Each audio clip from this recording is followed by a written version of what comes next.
1400 বছর ধরে আশেকে রাসূলুল্লাহ আহলে বাইতের প্রেমিকরা এই শব্দগুলো প্রচলন করে রেখেছেন যে পাক পাঞ্জাতন, যদিও বা এই শব্দের মধ্যেও যে শানে আহলে বাইত ফুটে উঠেছে তা কিন্তু নয়। পাক পাঞ্জাতন মানে 5টি পবিত্র দেহ। আমি আগে বলেছি যে আহলে বাইত কেবল দেহের দিকে পবিত্র নয়, তারা বাতিনিও পবিত্র। আওয়াজ দিয়ে বলেন সুবহানাল্লাহ, আরো জোরে বলেন না সুবহানাল্লাহ। তাই আহলে বাইতের শানে সবচেয়ে মহান যে শব্দ সেটা হলো মহামহিম পবিত্র আহলে বাইত আলাইহিমুস সালাম। আওয়াজ দিয়ে বলুন সুবহানাল্লাহ, আরো জোরে বলেন সুবহানাল্লাহ।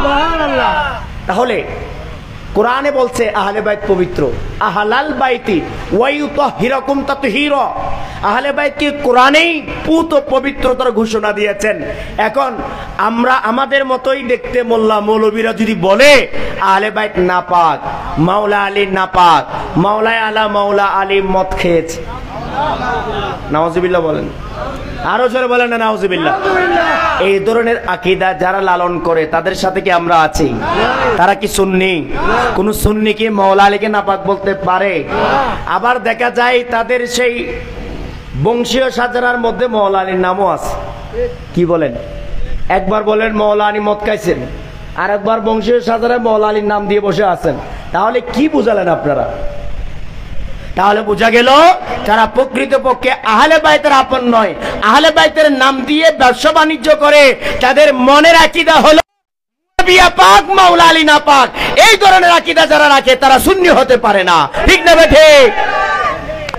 আমরা যখন তুলে ধরেছিলাম আহলে বাইতের দুশমন মুআবিয়া আলাইহিল লানত, এই মদ খেত, শুধু মদ খেত তা নয়, মদের ব্যবসা করত। আমার কাছে ডকুমেন্টস আছে, আমি বিস্তারিত আলোচনা করতে পারছি না। মদ খেত তা শুধু নয়, মদের ব্যবসা করত, বিভিন্ন জায়গায় জাহাজ ভর্তি করে মদ পাঠাইত।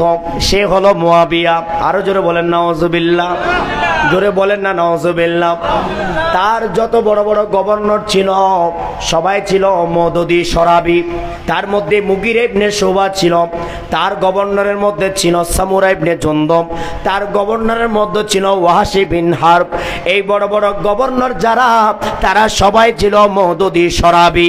শরাব করে মদদিরকে লালন পালন করত এই মুআবিয়া, ঠিক না বেটি? এই মুআবিয়া যখন আমরা আলোচনা করলাম, দলিলা দিলাম মুআবিয়া মদ খাইতো, তখন এই মোল্লারা বললে মুআবিয়া মদ খাওয়া সম্ভব নয়। মুআবিয়ার পক্ষে মদ খাওয়া সম্ভব না। আমরা নাকি জাল বর্ণনা দিয়েছি, ভুয়া বর্ণনা দিয়েছি। মুস্তাদ আহমদ থেকে বর্ণনা দেওয়ার পরও তারা এটা বিশ্বাস করে না যে আমাদের এটা নাকি জাল বর্ণনা, ভুয়া বর্ণনা। অর্থাৎ তাদের সেই বড় আবদারের মানুষ যে যাকে বাগী জালিম বলে প্রিয় নবী ঘোষণা দিয়েছেন, সে মুআবিয়া মদ খাইতে পারে, সেটা তাদের বিশ্বাসে আসে না। আর মাওলা আলী মদ খাইতে পারে, এটা নাকি বিশ্বাসে আসে। নাউজুবিল্লাহ বলেন না, আরো জোরে বলেন না নাউজুবিল্লাহ। সাবধান, আমি কোনো ব্যক্তির নাম বলছি না, আপনাদেরকে সাবধান করার জন্য বলছি, ঠিক না বেটি? অনেক সাইট, অনেক বিষয় আছে সাবধান করানোর জন্য। কারণ ঈমান মহা সম্পদ। ঈমান যদি একবার যায় আর ফেরত পাবেন না। তওবা করলে যদি সঠিক জায়গায় আসেন তো পাবেন, ঠিক না বেটি? সেজন্য ঈমান হারাবেন না।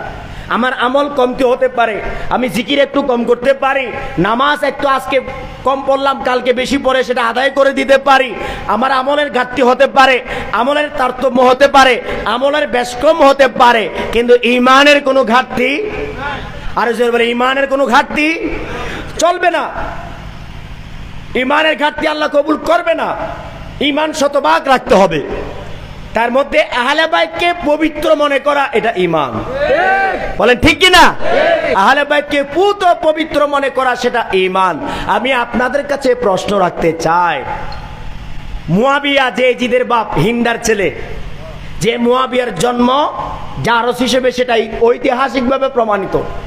এই মুআবিয়া মদ খেয়েছে, এই ব্যাপারে বর্ণনা দেওয়ার পরও তাদের বিশ্বাসে আসে না যে মুআবিয়া মদ খাইতে পারে। আর এই ব্যক্তিরা এইসব প্রতিষ্ঠান থেকে যখন বলা হলো মাওলা আলী মদ খেয়েছে, নাউজুবিল্লাহ, শুধু মদ খেয়েছে তা নয়, মাওলা আলী মদ খেয়ে মাগরিবের নামাজ নাকি ভুল পড়েছে। নাউজুবিল্লাহ বলেন না, অথচ আমার প্রিয় নবী বলেন আলিয়ুন মাল কোরআন ওয়াল কোরআনু মা আলী। মুস্তাদরাকের মধ্যে হাদিস শরীফটা আসছে, প্রিয় নবী বলেন আলী হলো কোরআনের সাথে আর কোরআন হলো আমার আলীর সাথে। সুবহানাল্লাহ। যার সাথে কোরআন থাকে তিনি আবার কোরআন ভুল করে। কি বলেন?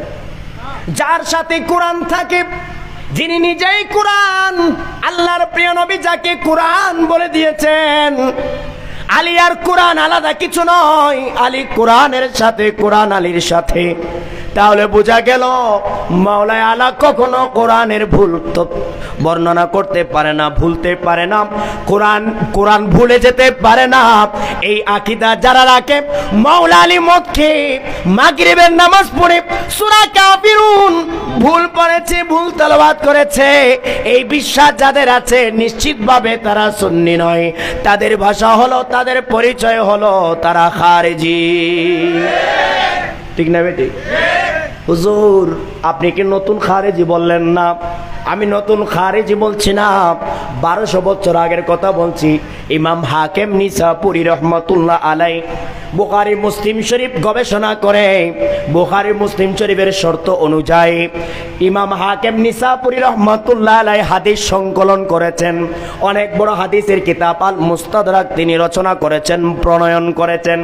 ইমাম হাকিম নিসাপুরি রহমাতুল্লাহ আলাই তিনি স্পষ্ট করে ঘোষণা দিয়েছেন যারা খারেজি তারাই মূলত একজন অন্য সাহাবী, আগে যিনি মদ পান করত পরে তিনি আর মদ পান করেন নাই, এমন একজন সাহাবীর নামের মধ্যে মাওলা আলীর নাম ঢুকিয়ে দিয়েছে। আহলে বাইতের দুশমনে খারেজিরা এখন পর্যন্ত যারা মাওলা আলীকে মদের তোহমত দেবে, মাওলা আলী মদ খেয়েছে বিশ্বাস করবে, তাদের পরিচয় হলো তারা খারেজি। খারেজি ঠিক কিনা? খারেজি মানে আল খারেজুনা আনিল ইসলাম। খারেজি মানে শব্দ না, খারেজি মানে ইসলাম নয়। ইসলাম থেকে খারেজ, ইসলাম থেকে বাহির, ইসলাম থেকে বিচ্ছিন্ন, ইসলাম থেকে আউট। যারা ইসলাম থেকে আলাদা হয়ে যায় তাদেরকে বলা হয় খারেজি। ঠিক কিনা?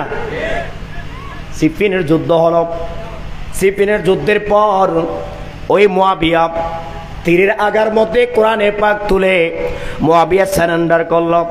যুদ্ধ থামান, যুদ্ধ থামান, কেননা মুয়াবিয়া পরাজিত হচ্ছে সেটা স্পষ্ট দৃশ্যমান। তাই মুয়াবিয়ার ডান হাত, যাকে মুনাফিক হিসেবে ইতিহাস সাক্ষ্য দেয় আমর ইবনুল আস, সে বলল যুদ্ধ থামিয়ে নেন, না হয় আপনার অস্তিত্ব বিলীন হয়ে যাবে, আপনি শেষ হয়ে যাবেন। তাই আমর বিনাশের পরামর্শে সিফিনের যুদ্ধ থামানোর জন্য তীরের আগায় কোরআনে পাক তুলে দিয়ে কোরআনের অবমাননা করেছে। কোরআন কি তীরের আগায় উঠার জিনিস? যারা কোরআনকে তীরের আগায় তুলতে পারে, কোরআনের পৃষ্ঠাকে যারা তীরের আগায় তুলতে পারে, তাদের কাছে কোরআনটা হলো ব্যবসার হাতিয়ার, কলেমাটা হলো ব্যবসার হাতিয়ার, ইসলামটা হলো ব্যবসার হাতিয়ার। সেটা সিফিনের যুদ্ধে প্রমাণ হয়েছে। ঠিক কিনা?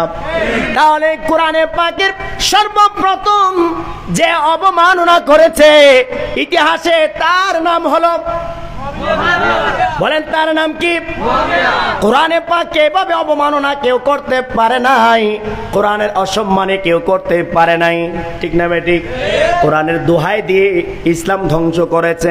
প্রিয় বন্ধুরা আমার, যে ওই যুদ্ধ থামানোর জন্য বলা হলো, এরপর একটা সালিশি বসবে, একটা বিচার কার্য বসবে, সালিশি বসবে, একটা পরামর্শ সভা বসবে। এই পরামর্শ সভায় বসার আগে এমন কিছু শয়তান মুনাফিক যারা মাওলা আলীর সঙ্গ ছেড়ে দিয়েছে, মাওলা আলী থেকে আলাদা হয়েছে, তারা বলছে না আমরা মাওলা আলীকে মানি না, আমরা কোরআন মানি, আমরা কোরআন মানি, আমরা কোরআনের আইন মানি, আমরা মাওলা আলীর আইন মানি না, আমরা আলীর আইন মানি না। এভাবে বলে বলে এক শ্রেণীর লোক মুনাফিক তারা ইসলাম থেকে আউট হয়ে গেল। তারা বলে আমরা কোরআন মানি কিন্তু আলী মানি না। ইতিহাসে তাদেরকে বলা হয় খারেজি, অর্থাৎ যারা কোরআন মানে আলী মানে না। আমার প্রিয় নবী বলেন আলী কোরআন, কোরআন আলী। যারা আলী মানে তারা কোরআন মানে, যারা কোরআন মানে তারা আলী মানতে হবে।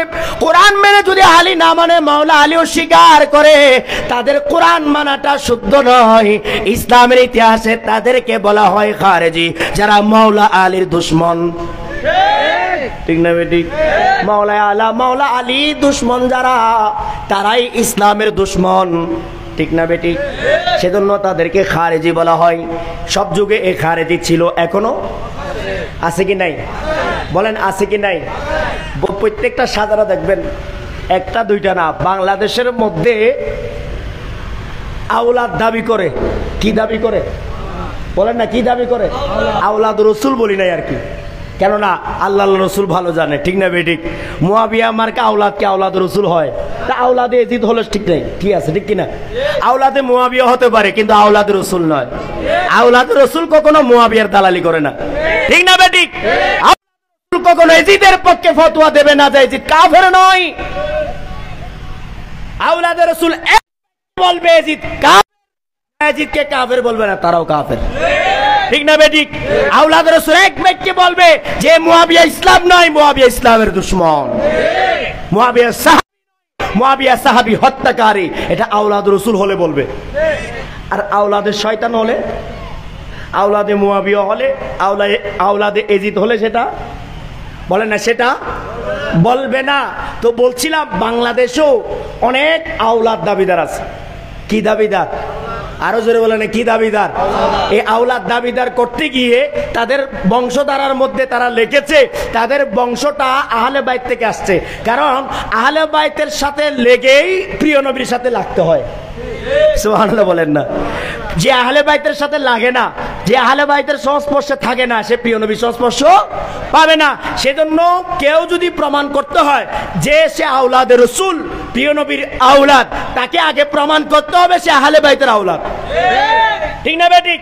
তাকে প্রমাণ করতে হবে তে মা ফাতেমা আলাইহিস সালামের আওলাদ, তাকে প্রমাণ করতে হবে ইমাম আকবর, ইমাম হাসান, ইমাম আকবর, ইমাম হুসাইন আলাইহিস সালামের আওলাদ। যেমন প্রমাণিত হয়েছে গাউসে পাক আল হাসানি ওয়াল হুসাইনি আওলাদে রাসূল, খাজা বাবা আল হাসানি ওয়াল হুসাইনি তথা আওলাদ। আওয়াজ দিয়ে বলো সুবহানাল্লাহ। ঠিক না বেঠিক? সেজন্য কেউ আওলাদে রাসূল সেটা প্রমাণ করতে আগে আওলাদে আহলে বাইত প্রমাণ করতে হবে। আহলে বাইতের আওলাদ না হলে, আহলে বাইতের আওলাদ না হলে আওলাদ রাসূল দাবি করা যাবে না। এটা তো বেশ কম সবাই জানে। সেজন্য আহলে বাইতের নামগুলো তাদের সাজারার গোড়ায় লিখে দিয়েছে। ঠিক না বেঠিক? তাদের সাজারার গোড়ায় দেখবেন আহলে বাইতের নাম, ইমাম আকবর, ইমাম হুসাইন আলাইহিস সালামের নাম আছে, এবং মা ফাতেমা আলাইহিস সালামের নাম আছে, মাওলা আলা মাওলা আলীর নাম আছে। ঠিক না বেটি? এই নাম ছাড়া বাংলাদেশের মানুষ এরাও জানে যে পাবলিক এই নাম না দিলে খাবে না। এই নাম না দিলে পাবলিককে ধোঁকা দেওয়া যাবে না, কারণ বাংলাদেশের পাবলিক তো আবেগ ভালোবাসাময় পাবলিক। বাংলাদেশের মানুষ তো আহলে বাইতের প্রেমিক। ঠিক না বেটি? দেখেন না গ্রামগঞ্জে ঘুরে ঘুরে পাক পঞ্চতনের আশেক। এমন এমন গ্রাম আছে যেখানে এজিদকে লানত দিতে দিতে শেষ হয়ে যায়, যে শুধু পাক পঞ্চতনের জিকির চলে সারা বিশ্বের মধ্যে। শুধু মুসলমান নয়, অন্য ধর্মের মানুষরা ইমাম হোসেনের আশেক। সুবহানাল্লাহ বলবেন? আরো জোরে বলেন না সুবহানাল্লাহ, আরো জোরে বলেন না সুবহানাল্লাহ। নেলসন ম্যান্ডেলা তিনিও আহলে বাইতের পক্ষে কথা বলেছেন, যিনি বর্ণবাদের বিরুদ্ধে প্রতিবাদ করে সারা বিশ্বে আলোড়ন সৃষ্টি করেছেন, যদিও বা এই বর্ণবাদের বিরুদ্ধে সর্বপ্রথম ইসলামী প্রতিবাদ করেছেন। ঠিক না বেঠিক? মোল্লারা শুধু ধান্দা নিয়ে ব্যস্ত, ইসলামকে তুলে ধরে নাই, তাই আরেকদিকে সে সুযোগটা অন্য কেউ নিয়ে গেছে। ঠিক না বেঠিক? ইসলাম বর্ণবাদের বিরুদ্ধে, ইসলাম লিঙ্গবাদের বিরুদ্ধে। ঠিক না বেঠিক? এক শ্রেণীর মোল্লা আছে যারা ইসলামকে লিঙ্গবাদী ধর্ম করেছে, যে শুধু ভাইয়েরা করবে, বোনরা করার দরকার নাই। ঠিক না বেঠিক? মাহফিলে শুধু ভাইয়েরা আসবে, বোনরা মাহফিলে আসার দরকার নাই। মসজিদে শুধু ভাইয়েরা আসবে, বোনরা দরকার নাই। খানায়ে কাবায় কি কখনো বোন ছাড়া মসজিদ দেখেছেন? নামাজ দেখেছেন? জামাত দেখেছেন? মদিনা শরীফে বোন ছাড়া কি কোনো জামাত দেখেছেন? সেই থেকে এই পর্যন্ত বোন ছাড়া কোনো জামাত হয়েছে? হয় নাই। মদিনা শরীফ বলেন, মক্কা শরীফ বলেন, বাইতুল মুকাদ্দাস বলেন, যেই দুই তিনটা মসজিদকে সর্বশ্রেষ্ঠ মসজিদ হিসেবে হাদিস শরীফে বর্ণনা করা হয়েছে, যেই তিনটা মসজিদের নামাজ পড়ার সওয়াবটাও আলাদা করা হয়েছে। খানায়ে কাবায় কেউ যদি ঈমানের সাথে এক রাকাত নামাজ পড়ে 1 লক্ষ রাকাতের নামাজের সওয়াব পাবে। মসজিদ প্রতিটা মদিনা শরীফের মসজিদের মধ্যে কেউ যদি ঈমানের সাথে 1 রাকাত নামাজ আদায় করে 50,000 রাকাত নামাজের সওয়াব পাবে।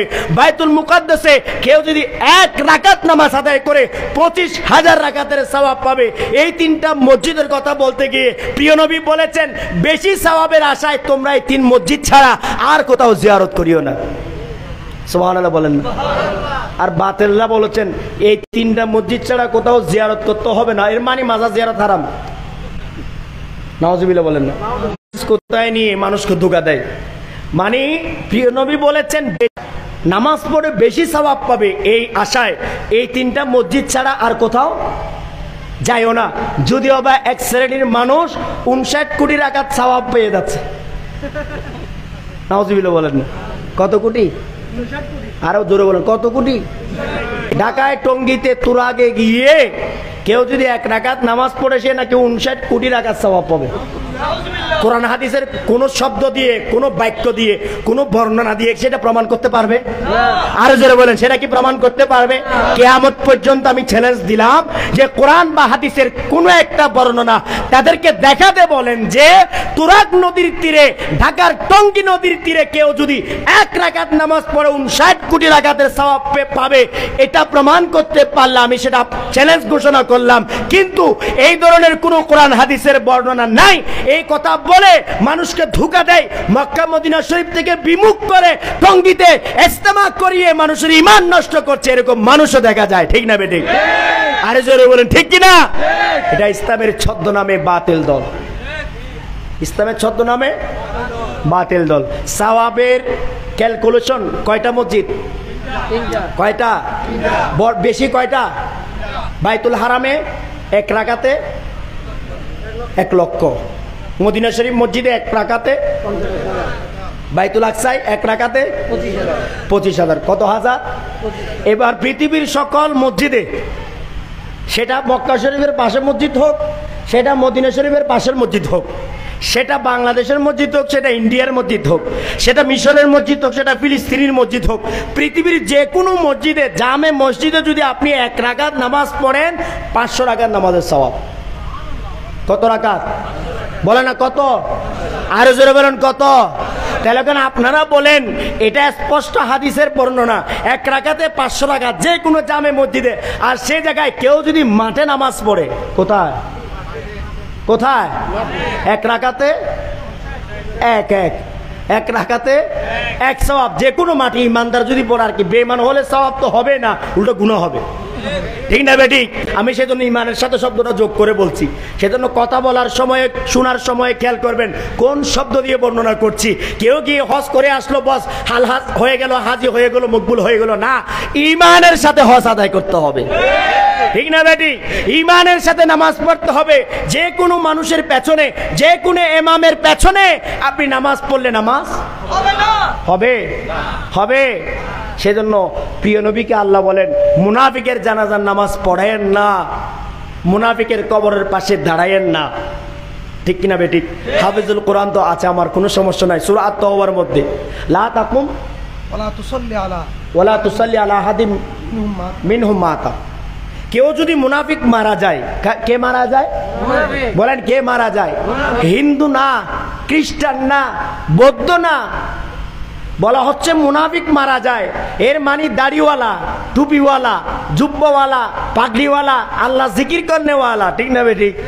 লা ইলাহা ইল্লাল্লাহ বলেছে। এরকম ব্যক্তি যদি মারা যায়, যদি তার মনে ইমানের দুশ্মনী থাকে, প্রিয় নবীর দুশ্মনী থাকে, ওলি আল্লাহর দুশ্মনী থাকে, তাকে বলা হয় মুনাফিক।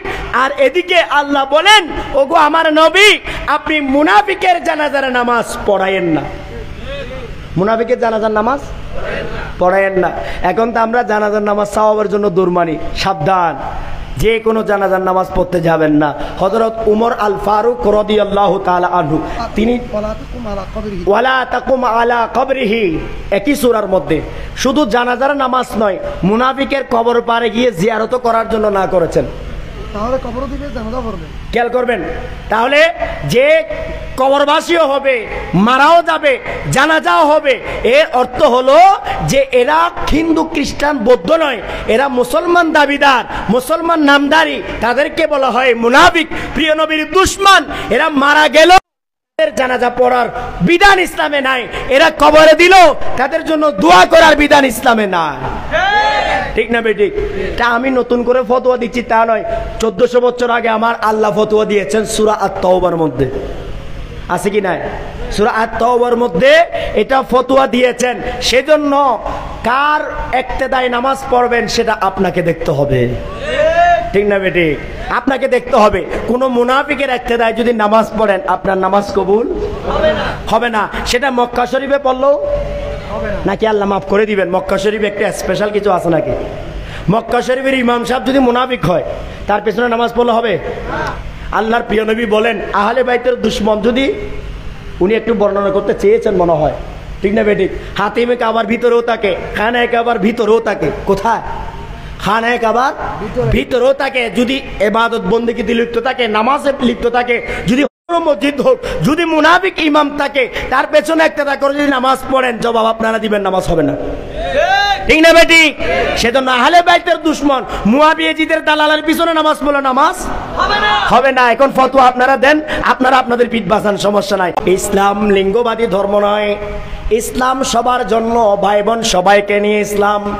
ইসলামের প্রথম বিজয় বদরের যুদ্ধ, সেখানেও মা বোনরা ছিল। ইসলামের উহুদের যুদ্ধ, সেখানেও মা বোনরা ছিল। সিফিন, কারবালা, সবখানে মা বোনের অংশগ্রহণ ছিল। মা বোন ছাড়া ইসলাম আমাদের কাছে আসে নাই। এমনকি এমন যুদ্ধ আছে যে যুদ্ধ শুধু মা বোনরা করেছে।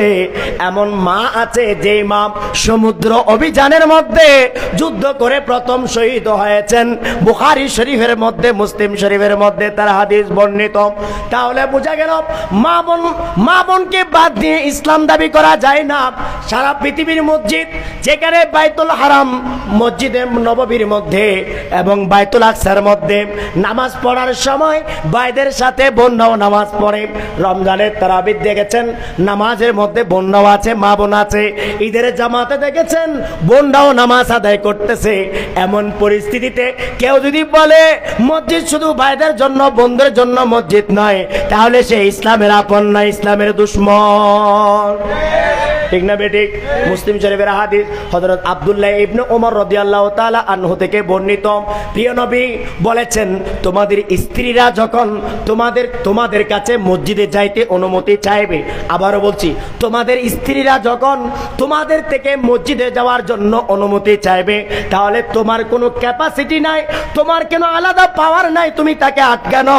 আমি হুকুম দিলাম, তুমি তাকে নির্দেশ দিবা, তুমি তাকে অনুমতি দিবা যাতে মসজিদে গিয়ে নামাজ আদায় করে। জোরে বলেন না সুবহানাল্লাহ। এখন নামাজ তো দূরের কথা, মসজিদে যেতে বললে এখন তো আমাকে নিয়ে লাগবে, ঠিক না বেঠিক? মাহফিলে আসতে বললেও এখন কিছু মোল্লাদের, কিছু মানুষের অ্যালার্জি বেড়ে যায়, না বুঝে মানুষকে ভুল পথে রেখেছে। সাবধান, ইসলাম সবার জন্য, সবাইকে জানতে হবে, সবাইকে শিখতে হবে। ক্লাসের মধ্যে দেখেন না, আছে কি নেই? এখানে প্রাইমারি স্কুল আছে না? পিছনে আছে কি নেই? হাই স্কুল আছে কি নেই? হাই স্কুলের মধ্যে ভাই বোন সবাই পড়ে না? আপনাদের ছেলে মেয়ে পড়ে কি না? সেখানে আমি দেখলাম একটা লম্বা মাঝখানে পর্দা দিয়েছেন, আছে নাকি পর্দা? এরকম পর্দা আছে? লম্বা একটা পর্দা আছে মাঝখানে। তো আপনারা কিছু বলতেছেন না, চুপ করে আছেন কেন? হুজুর আন্দাজে কথা বললেন কেন? এটা বলবেন না যে আমাদের হাই স্কুলে কই আপনি মাঝখানে এত বড় পর্দা কোথায় দেখলেন? সেখানে তো একসাথে আশেপাশে বেঞ্চে বসে সবাই লেখাপড়া করতেছে, ঠিক না বেটি? কি বলেন, পড়তেছে কিনা? সেই স্কুলের মধ্যে টিচার ভাইরা শুধু না বোনরাও আছে? আছে কি নাই? আরে জোরে বলেন, আছে কি নাই? ওমা, সেই স্কুলের মধ্যে বোনরাও আছে, ভাইরাও আছে, আবার স্টুডেন্টের মধ্যে ভাইও আছে, বোনও আছে। কই এ পর্যন্ত কোনো মোল্লা কি ফতোয়া দিছে? কি বলেন? বেপরদা বলছে? বোন থেকে লেখাপড়া করা যাবে না বলছে নাকি সেখানে পড়াচ্ছে? তাহলে প্রয়োজনে বোন থেকেও শিখা যায়, ঠিক না বেটি? আপনি মেডিকেলে গেলেন ডাক্তারের কাছে, সেই ডাক্তারের চেম্বারে গিয়ে যখন দেখেন যে ডাক্তার একজন মহিলা, একজন বোন, কিন্তু তার ডিগ্রি ভালো, তার পাশে একজন পুরুষ ভাই ডাক্তার কিন্তু তার ডিগ্রি লো, তাহলে আপনি এখন বলেন যে হাই ডিগ্রি যার যে ডাক্তারের কাছে যাবেন নাকি লো ডিগ্রি যার সেই ডাক্তারের কাছে যাবেন? নিশ্চিতভাবে সবাই বলবেন হাই ডিগ্রি ডাক্তারওয়ালার কাছে যাবো, ঠিক না বেটি? কিন্তু হাই ডিগ্রির ডাক্তার তো বোন। আপনি যদি সেখানে বলেন যে বোন ডাক্তার হতে পারবে না, ডাক্তার বোনের কাছে চিকিৎসা নেব না, তাহলে আপনাকে মরতে হবে, ঠিক না বেটি? আপনাকে কি করতে হবে? আর জোরে বলেন, কি করতে হবে? মরতে হবে। এলাকার মানুষ দেখবেন এই মেডিকেলে গিয়ে যখন নিজের স্ত্রীকে যখন বা বোনকে যখন সিজার করতে হয়, তখন কোথায় পুরুষ ডাক্তার আছে খুঁজে? সরি, মহিলা ডাক্তার। কি ডাক্তার? মহিলা ডাক্তার। একজন মহিলা ডাক্তার কি আছে সিজার করানোর জন্য? কেন ভাই, আপনারা তো ফতোয়া মারলেন, মোল্লারা সব মিলে সবাই ফতোয়া দিলেন যে মা বোনের লেখাপড়ার দরকার নাই। তো লেখাপড়া না করলে কি ডাক্তার হওয়া যায়? কি বলেন? লেখাপড়া না করলে কি ডাক্তার হওয়া যায়? তো ডাক্তার না হলে কি সিজারের রোগী ভালো করবে বা সিজার করাতে পারবে? সেজন্য বলছি, যেমন তেমন ফতোয়া দিয়ে ইসলামকে দুর্বল মনে করবেন না। ইসলাম সবাইকে সমানভাবে জ্ঞান বিজ্ঞান শিক্ষার ক্ষেত্রে অধিকার দিয়েছেন। সুবহানাল্লাহ। জ্ঞান বিজ্ঞান শিক্ষার ক্ষেত্রে কেউ বেশি কেউ কম, এই ইসলাম এটা শিক্ষা দেওয়া হয় নাই। এবং খাবার দিবেন, আপনি ভাইকে ছেলেকে বেশি করে দিবেন, ভালোটা দিবেন, মেয়েকে খারাপটা দিবেন। প্রিয় নবী বলছেন এরকম বৈষম্য করা ইসলামে জায়েজ। কি বলেন? বরং গতকালকে হাদিস শরীফ পড়েছি, তিরমিজি শরীফের হাদিস। আপনারা জানেন আমাদের মহান মুর্শিদ কেবলার তিরমিজি শরীফের ব্যাখ্যা, যার প্রথম খণ্ড আপনারা পেয়েছেন, দ্বিতীয় খণ্ড ইতিমধ্যে প্রেসে গেছে, সেটা আপনারা পাবেন। তৃতীয় খণ্ডের কাজ চলমান। তৃতীয় খণ্ডের কাজে সেখানে স্পষ্টভাবে আসছে যে কারো যদি 3টা কন্যা থাকে, কয়টা বলে না, কয়টা?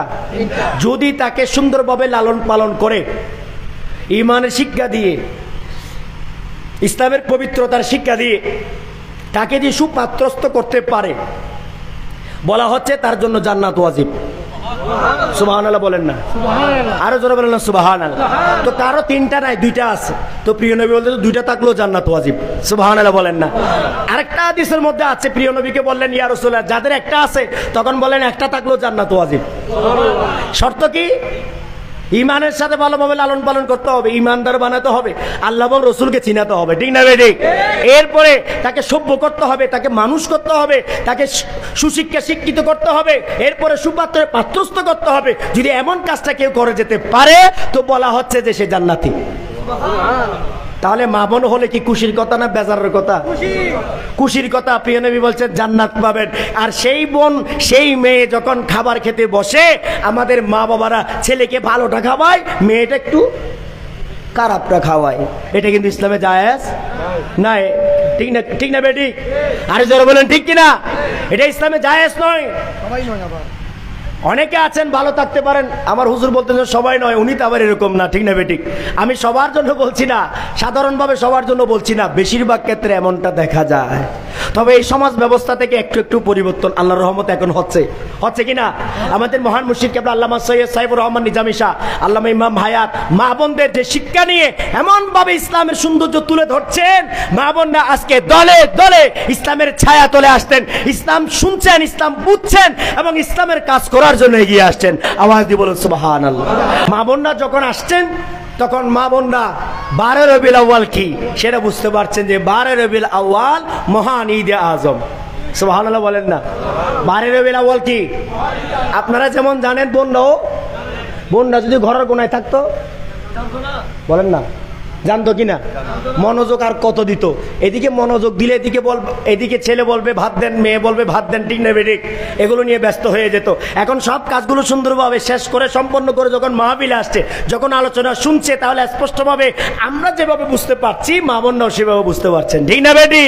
মা বোন এখন জানছেন যে 12 রবিউল আউয়াল সাধারণ কোনো দিন নয়, 12 রবিউল আউয়াল সাধারণ মহামূল্যবান, মহামুবারকময়, রহমতময় দিন, যেটা ঈমানদারের জন্য সর্বোচ্চ খুশির দিন, ঈদ নবীর শুভাগমনের দিন। আওয়াজ দিয়ে বলেন সুবহানাল্লাহ, ঠিক না বেটি? আসন্ন 10 মুহররম, 10 এটা কি দিবস? দাঁড়ান না, আমার মা বোন না বলুক দেখি শুনি, কি দিবস? ওই যে কয়েকজন বললো জাতীয় শহীদ দিবস। সুবহানাল্লাহ বলেন না? দেখছেন নি? শিখাইতে পারছেন আপনারা? শিখাইতে পারছেন না? এটা ইমাম হায়াতের শিক্ষা, ঠিক না বেটি? শহীদ দিবস মানে অন্য কিছু জানে মানুষ, কিন্তু আমাদের মুসলিম জাতির জাতীয় শহীদ দিবস হলো 10 মুহররম, ঠিক না বেটি? 10 মুহররমকে আশুরা হিসেবে জানে, কিন্তু এটা যে ইমানদারের জন্য ইমানই শহীদ দিবস, মানবতার মুক্তির শহীদ দিবস, এটা আল্লাহ ভাই ইমাম পক্ষ থেকে শিক্ষাটা আসছে, ঠিক না? যে শিক্ষা আমি দিতে পারি নাই, আপনি দিতে পারেন নাই, শিক্ষক দিতে পারে নাই, স্কুল কলেজ ভার্সিটিতে শিক্ষা দিতে পারে নাই, সেই শিক্ষা ইমাম হায়াত দিয়েছেন। কারবালার শিক্ষা প্রিয় নবীর প্রেমের শিক্ষা, আহলে বাইতের প্রেমের শিক্ষা। তাহলে এই শিক্ষাটা কি ইমানি শিক্ষা নয়? প্রয়োজন আছে কি নাই? কবরে জিজ্ঞেস করবে না যে a+b হোল স্কয়ারের সূত্র বলো, ঠিক না বেটি? এটা কি জিজ্ঞেস করবে কবরে? না, কবরে প্রিয় নবী হাজির, প্রিয় নবীকে দেখে বলবেন যে দেখো তো চিনো কিনা, সুবহানাল্লাহ বলেন না? তো সারা জীবন যদি প্রিয় নবীর গুণগান গান এমনিতে চিনে যাবেন। প্রিয় নবীর প্রেমের দলে থাকলে, প্রেমের বাগানে থাকলে আপনি এমনিতে প্রিয় নবীকে দেখে চিনে যাবেন। আর প্রিয় নবী থেকে বিচ্ছিন্ন হয়ে থাকলে প্রিয় নবী সামনে থাকলেও চিনবেন না, ঠিক না বেটি? আরো জোরে বলেন ঠিক কিনা? তো বলছিলাম মা বোনরা আসার কারণে 10 মুহররম মুসলিম মিল্লাতের জাতীয় শহীদ দিবস এটা বলতে পারতেছেন। সুবহানাল্লাহ বলেন, আরো জোরে বলেন না সুবহানাল্লাহ। এই যে আমরা নাত কালাম পড়ছি, নাত শরীফ পড়ছি, শানে রসুল পড়ছি, আলোচনা শুরু করার আগে এই শানে রসুলগুলো আপনারা যেমন শিখতে পারছেন, মা বোনরাও শিখতে পারছেন, ঠিক না বেটি? দেখবেন বিভিন্ন প্রোগ্রামে আমরা আসার সময় এখানে দেখলাম গান চলতেছে। কি চলতেছে? যার যার কালচার সে নিয়ে থাকুক, আমরা সেটার বিরুদ্ধে বলতেছি না, যার যার হিসাব সে দিবে, ঠিক না বেটি? কিন্তু এই যে কচি কচি বাচ্চারা গান কত সুন্দর করে পরিবেশন করছে, আর এই বোনরা যদি নাত রসুল পরিবেশন করতো, প্রিয় নবীর শান পরিবেশন করতো, তাহলে কি আপনাদের খারাপ লাগতো না ভালো লাগতো? বলে না কি লাগতো? কিন্তু শিখাচ্ছেন না তো, শিখালে না ভালো লাগতো, ঠিক না বেটি? যেভাবে শিখাচ্ছেন সেভাবেই তারা শিখতেছে। আজকে আমাদের একজন বোন দাঁড়িয়ে যখন নাত শরীফ পড়ে, কিছু মোল্লা আছে, এলাকার মানুষ আছে, তারা বলে যে মেয়েদের কিভাবে নাত পড়ে, মেয়েরা কিভাবে নাত শরীফ পড়ে, মেয়েদের আওয়াজ কিভাবে মানুষ শুনবে? নাউজুবিল্লাহ বলেন না? সারাক্ষণ আওয়াজ শুনতেছে, স্কুলের মধ্যে ম্যাডামের কণ্ঠ শুনতেছে, এটা অবৈধ হয় না। নাচ শরীফ শুনলে প্রিয় নবীর প্রেমের শান শুনলে নাকি এটা কি হয়ে যাবে? বেপরদা হয়ে যাবে। নাউজুবিল্লাহ বলেন। অনেকে না বুঝে বলতে পারে, আমি খারাপ বলতেছি না কাউকে, মানুষের সেন্স আগে থেকেই কিছু কাঠমোল্লা ছিল। কাঠমোল্লা মানে কি? মুরগি জবে করে যে আমার জন্য ভালোটা আনবেন প্যাকেট করে, ওই যে ভালো খেয়ে খেয়ে খেয়ে না জেনে না বুঝে কিছু না পড়ে অবৈধ ফতোয়াগুলো দিয়ে আমাদের সমাজকে নষ্ট করে গেছেন। এই সমাজের মধ্যে আমরা এখনো বসবাস করছি, সেখান থেকে আমরা এখনো আসতে পারি নাই। অথচ আমাদের প্রিয় নবী মা বোনদের ইজ্জত দিতে দিতে দিতে আইয়ামে জাহেলিয়াতের কঠিন অবস্থা থেকে মা বোনদেরকে মহা মর্যাদাবান করেছেন। আওয়াজ দিয়ে বলেন সুবহানাল্লাহ, ঠিক কিনা? প্রিয় নবী উদ্ধার করলেন, আমরা আবার ডুবাই দিচ্ছি, ঠিক কিনা? আইয়ামে জাহেলিয়াত থেকে মুক্ত করলেন, আবার আমরা সেখানে ডুবিয়ে দিচ্ছি।